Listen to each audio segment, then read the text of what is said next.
welcome back to my channel. Yes, been away for some few months, so I've not been doing any vlogging, but welcome back to my channel. Yes, I've been away. I went to Zim, spent time with my mom. Then after that, I went to Atlanta to spend time with my granddaughter. So sometimes I was just focusing on what I was doing. Sometimes this YouTube channel end up just being busy with that and miss the moment. So I've been busy away for the past 3 months. So I'm back in England. So starting to reset again. Hi, welcome to my channel. Just wanted to talk to you about working as an agent's nurse and NHS. There's advantages and disadvantages to it. I think agents nurse may agree with me. So I just started my shift now after a very long holiday of about 3 months, which is the advantage to it. So I'm just back into the swing of things. So today is kind of my very first shift, coming back after 3 months of being away, which is the advantage of being an agent nurse. But there are also challenges to being an agent nurse. The challenges are, like I've come back, you find that the teams might have changed. There are new faces, new people who do not know you. So it may be difficult to fit again into those new teams. So you need someone who's very versatile and be able to fit into different teams. It's good and bad. It's good in a way that you're always learning new experiences from new people, and also having different relationships with different people that you get to know and talk to. And also the system might have changed as well on the what they set up, new systems. So sometimes it's difficult to catch up because maybe you don't really go to the hospital trainings to update what has been updated. So you have to catch up as you go. On which means you have to have pick things very fast. But also to be able to go on holiday for 3 months without asking for annual leave from anyone, that's a bonus. You don't be able to do that if you're working a permanent job. So that's the bonus of it, that you're able to go away for as long as you need without worrying about annual leave and asking for permission. So that's the good side of it. So maybe I'll take you along today on my first shift back after 3 months an agent's nurse. It has given me being confident, being able to work in different wards, in different specialties. Right now I'm on a respiratory ward. Some other time I was on an oncology ward. So we work in different wards, so they give you the different experience that you need. So I can fit in any ward, definitely. So it means I've got a wider experience than sometimes scary to be just thrown in a deep end when it's not your specialty. Like right now, maybe you're just thrown in a respiratory ward. There are NIVs, there are new machines that have come into the system. Sometimes you feel threatened that how will I do with that? But with time, if you get familiar with the ward, you get used to them. Some of the challenges that you might face is when they bring new drugs, or the generic names change, or sometimes the boxes change. Like for example, you see this one, this cotramoxazole, it's in a different box. So drugs change. If in core amoxiclav is changed, I don't know, so many times. So sometimes I know we read drugs, but sometimes you know by box that this is drug you're looking for. So it means you just have to accustom your eyes again to get accustomed to the new drug that have changed back into the market. So those are some of the few challenges that you might face as an agent nurse.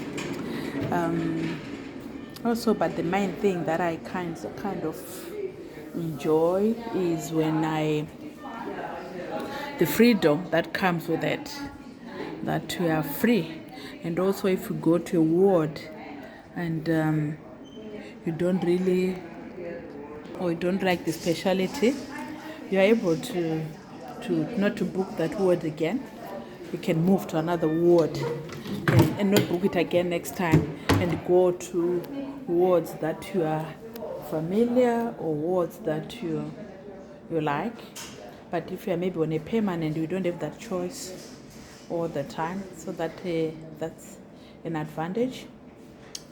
And also another disadvantage is when you come on a ward, because when you get moved from one ward to another, you get to have like new patients. Most of the time your patients are new.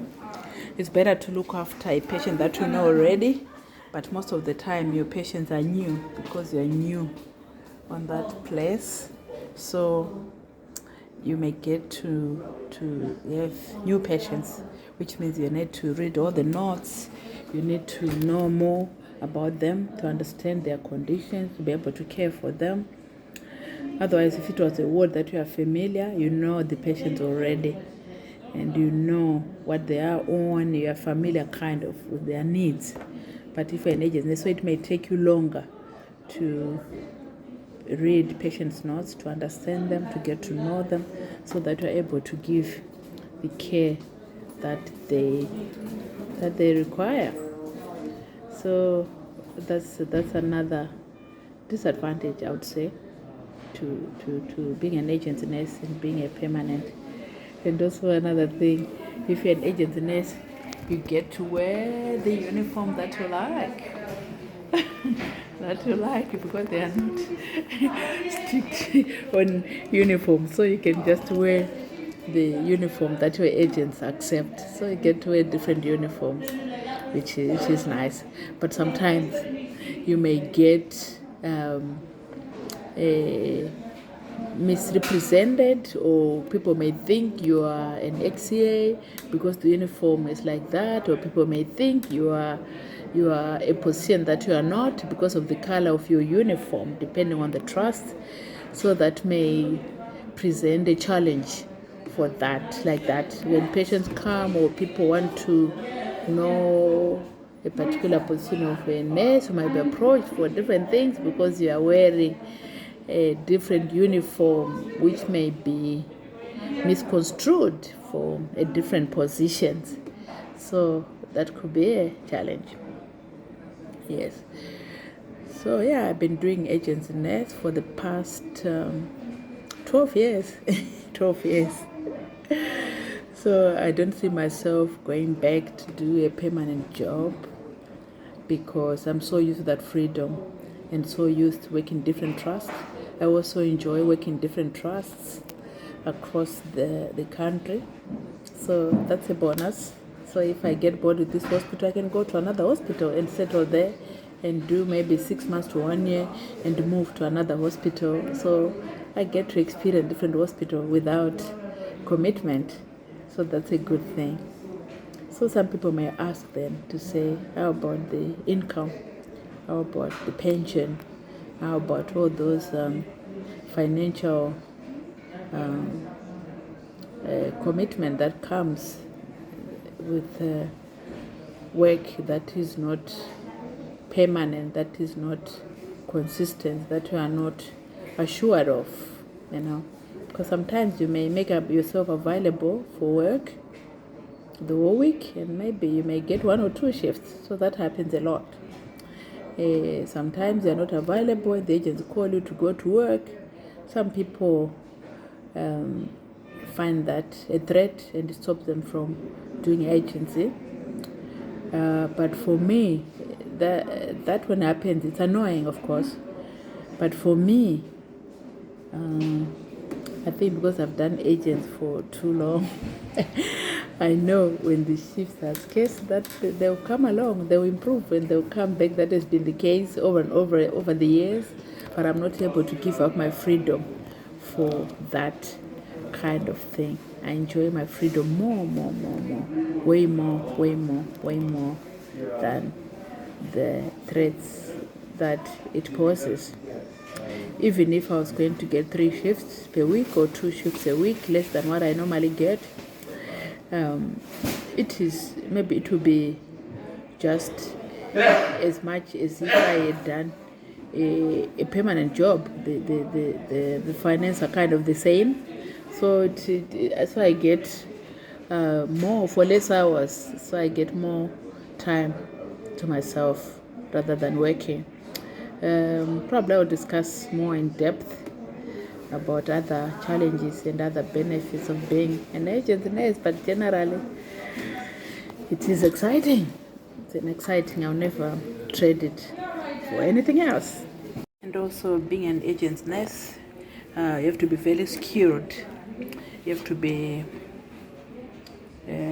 have skills in many competencies, because some of those that you are sent are challenging, so you need to be able to do those things.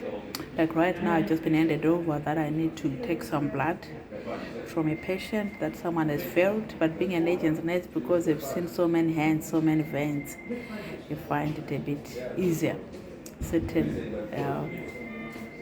things. So I'm gonna take blood from another patient, and these are some antibiotics that I'm meant to give tonight. So take you along. Another challenge that you face sometimes, getting new machines. You have to know about these machines, where to switch off.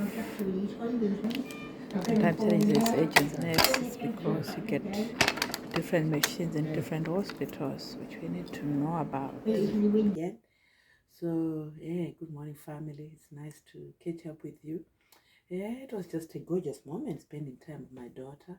I spent 2 months with them, so it's been awesome. Shout out to Malaika, to the Clements. I enjoyed being there, just being away and spending quality time with my granddaughter. I'd also go and spend quality time with my mom. I think when you're this age, over 50, you kind of take it easy and try and focus on those relations, because you don't want to miss out. Now I'm like, my mindset has changed. Now focusing on relations, spending quality time with my family, which is what I did when I was away. But anyway, welcome back to my channel. Good morning. Yes, just waking up, trying to tidy up. I don't know who does. I always spend a lot of my time in my sportswear, because I find it comfortable. So I clean in my sportswear, I wake up in my sportswear. That was when I'm at home. I'm almost in my sportswear, something comfortable. So welcome to my channel. Take along with me while we are talking. It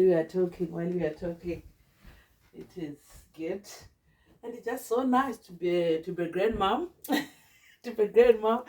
It's such a beautiful thing to be a grandmother, you know. But I try to exercise to maintain my fitness, to maintain my energy, because sometimes I think when you are now a grandmother, hormonal changes take place and everything takes place. It changes you, but you have to make an intentional effort to continue with the vibe. So I carry on with my exercising routines, which I'll show you. I try to go to the gym. I try to continue to be a grandmother with the vibe. that's my aim. So thank you coming along with me for today. We'll see that how the day gonna be like. So just woken up, made my bed, I've done my devotion. So the next thing, I'm gonna go to the bike. I normally cycle every morning in case I don't get a chance to go to the gym. So I kind of incorporate the exercise thing in my daily life, so that even if I don't go to the gym, even if I don't go running, I've done something. So maybe if you want to keep consistent with the exercise, just add it into a daily routine. So let's go. Yeah, so welcome back. So today is just about coming back and just to have a little chat. Thank you, subscribers. That you continue to follow me. Thank you for continuing to grow this family. Thank you very much for continuing to subscribe and sharing this. So yes, I was talking about just being intentional about, you don't need to do one big thing. You can start with a little. If it means going for a walk every day, do it daily. If it means whatever, jumping on the spot for 5 minutes, if you can do it daily. So consistency is the key to whatever you do. I think since I started my menopause, being over 50, I've seen lots of changes. Energy levels dropping, mood swings, finding it hard to get rid of the belly fat, so many things. And I think people say if you're over 50, your health tends to decline. I don't believe that, because I'm a child of God. But I think as much as we are children of God, we need to make it intentional to take care of ourselves, to take care of this temple that God has given us, so that we continue to have the energy and active to continue with this life that God has given us. I think being a grandma is such exciting moments of life that I am in, that the children are all independent, and seeing your children doing what they love doing is such an awesome feeling, I've got 3 children. Yasha does music. Mayfield, he writes, he's a writer. He lives in Copenhagen. And Mayfair, the Clements. So I think all my children, they seem to be like, they are people who love art. So it's so good to see what you've put in coming out. Also maybe sometimes to thank God, because you think, oh, that's not me. I wouldn't have produced this. So we see God's grace, and also learning important lessons that I might want to share with other young mothers, young parents, that it is important to allow your children to be who they are and what they want to do. But me growing up, I was like, wow, you need to have a certificate, you need to have a course that will pay you, like being a teacher, being a nurse, or those kind of things. We never had an opportunity to explore the things that we wanted. My mother would say, that's a hobby. Music is a hobby. It's not a job. You need to have the course that you need. But I'm glad that when we were raising our children, we were able to allow them to explore and make mistakes and do the things that they love doing. I think it was because we are here in the diaspora, so we're there to support them. Being as diaspora parents, I think our children are they've got a more advantage than what we did, because I was an aircraft technician fixing planes, but when the economy went bad, I decided to turn into nursing. So I went to train as a nurse for 3 years, and now I'm a nurse. But it was a complete change around. I didn't think from being an aircraft technician, you do nursing, you go and do a different profession. But we were doing the things that we needed to do at that time. And also because when we were growing up at that time, there was no backup. Like my parents are not super rich, so there was no backup that if I fail, I can take a risk. I'll go back to mom and dad's house. There was nothing like that. My parents were actually looking forward for me to take care of them, which is now a different story with our children. I hope we can all relate. Those parents who have come into the diaspora can all relate that in our children, we are here as a force to support them, that they can take a risk and do what they love doing. And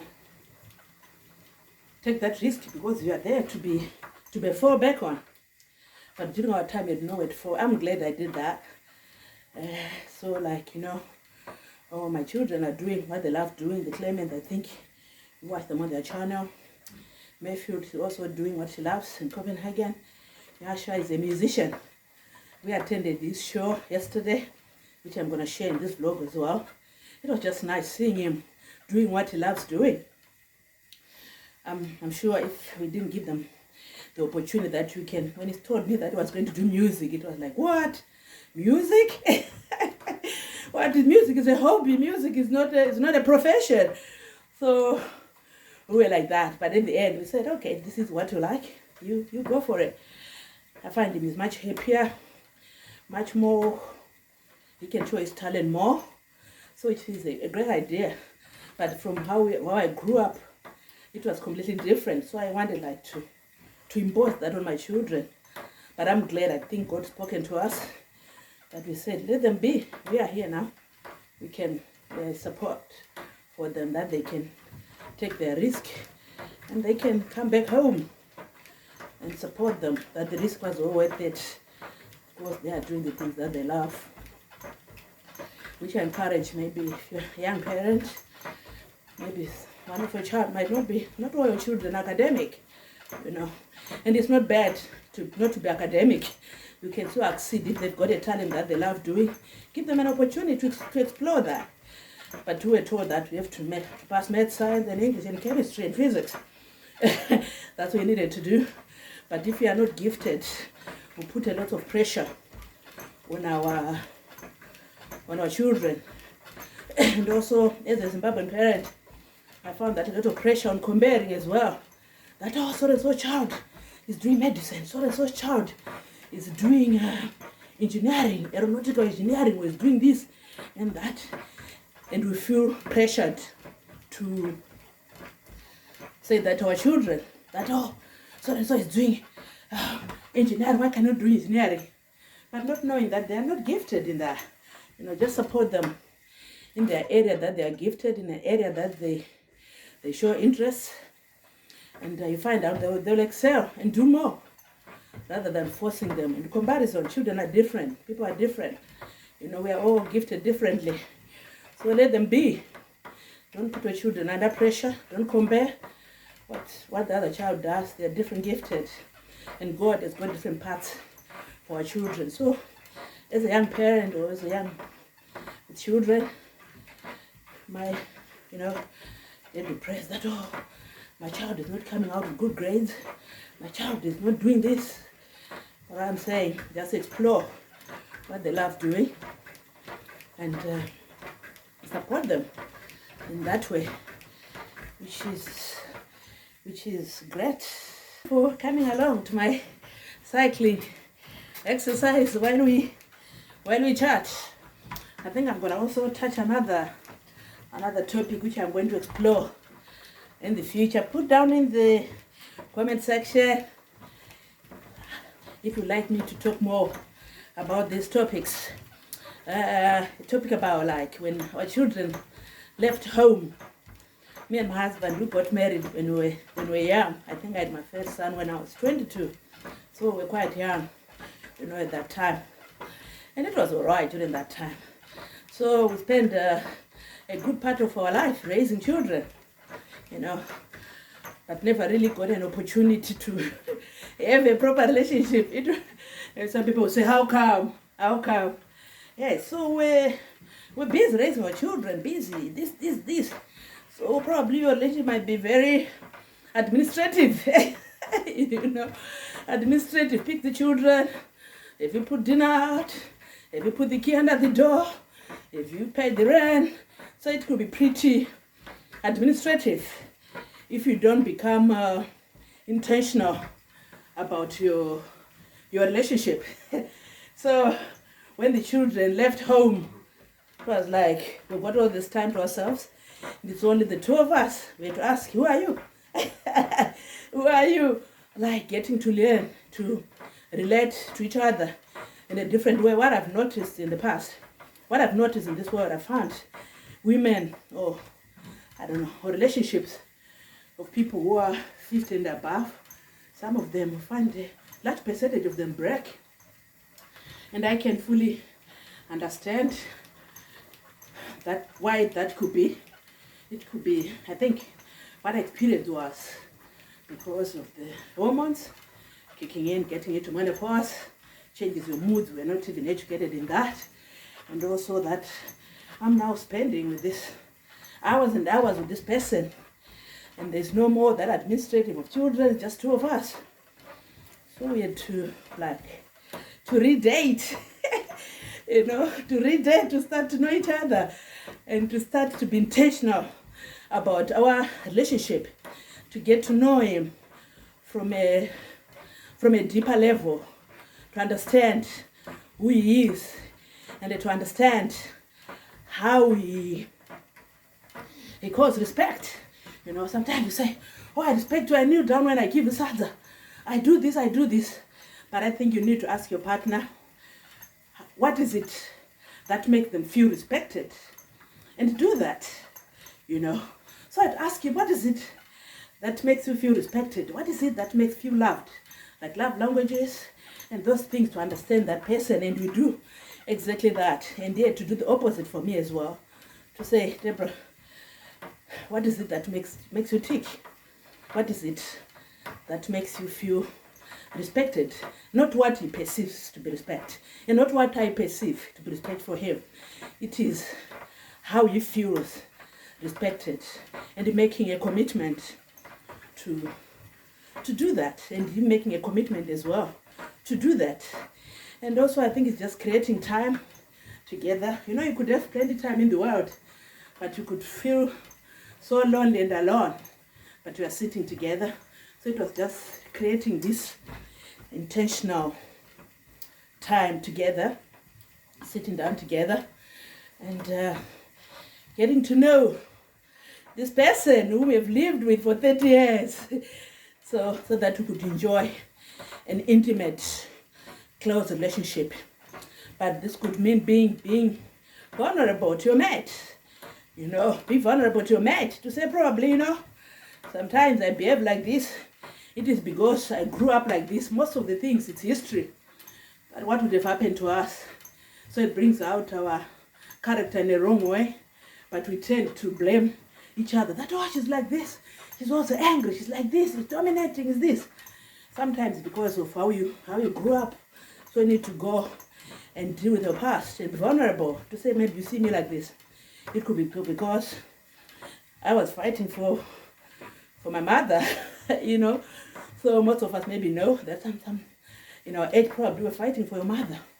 Then you come out into a marriage, you meet this person who's innocent, and you are this dominating person that when he coughs, you're like, what are you saying? But you are fighting a person who doesn't know what happened to you when you were young. Or you may say, oh, my husband, this guy is so stingy. But you don't know what was the history behind what made them to be like that. But when you are vulnerable and you talk to each other, you'll be able to know and actually start to pray for them and support them in that weakness and grow together. And also another thing that I learned this from the Clements when I was with them in the past 2 months.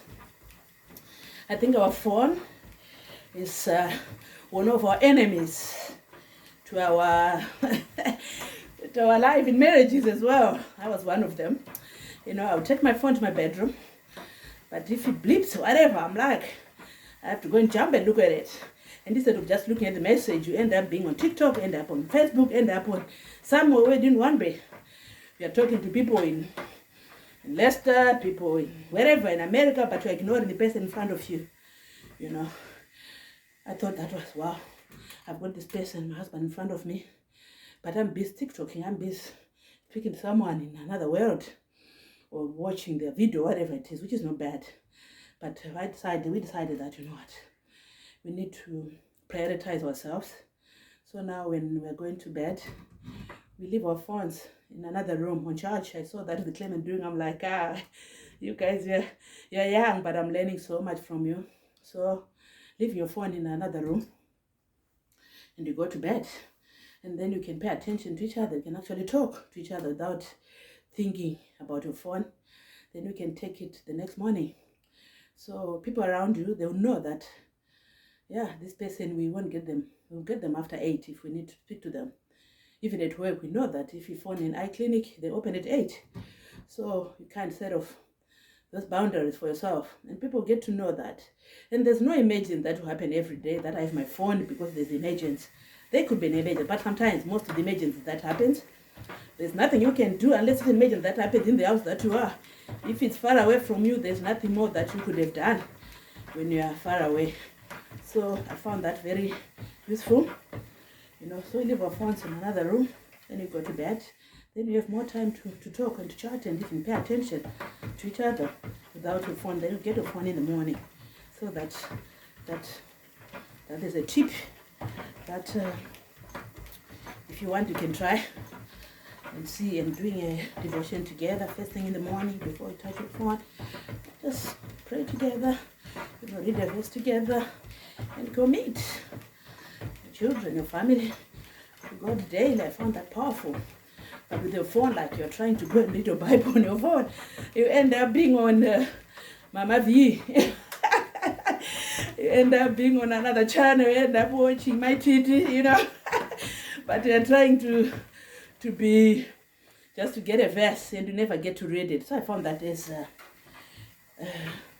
obstruction, to try to minimize that. So yeah, guys, thank you for actually rocking with me this morning, cycling while we chat.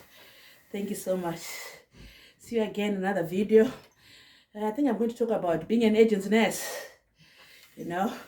So tell me in your comment section if you're a nurse, what you'd like us to share about being. I've been an agent's nurse for the past 12 years.